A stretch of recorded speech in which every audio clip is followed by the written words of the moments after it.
Welcome to my channel. आज चाहिँ Sunday हो। सन्डे भए पनि म स्कुल गएको छैन किनभने लास्ट सन्डे हाम्रो सधैँ बिदा हुने गर्छ।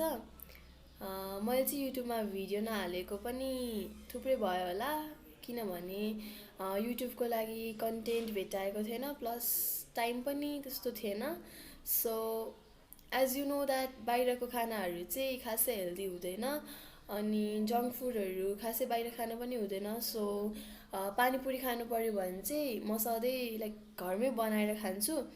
अनि आज चाहिँ हामी घरमा पानीपुरी बनाउँदैछौँ। So you can take this video as a kind of recipe.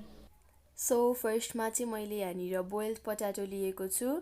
त्यसै गरी I have onion, coriander and green chilli. अनि हजुरहरूले चाहिँ स्वादअनुसार यसमा नुन एड गर्नुपर्ने हुन्छ। मैले चाहिँ यसमा थोरै रेड चिल्ली पाउडर पनि हालिदिएँ। मैले चाहिँ अघिनको ओनियनलाई यसमा ट्रान्सफर गरेको छु, त्यसै गरी धनियाँलाई पनि। अब चाहिँ हामी यसलाई फुराउँछौँ। यो रेडी हुने जेलसम्ममा चाहिँ म अब पानीपुरीको लागि झोल तयार पार्दैछु। पानीपुरीको झोल बनाउनको लागि चाहिँ मैले पसलबाट पानीपुरी मसला लिएर आएँ। यसमा चाहिँ मैले धनियाँ र पुदिनाको पेस्ट बनाएर त्यसमा अघिनको पानीपुरी मसला हालेँ अनि वाटर एड गरेर यसलाई तयार पारेँ। हाम्रो पुरी पनि रेडी भइसकेको छ। अब चाहिँ हामी यसलाई फिल गर्छौँ।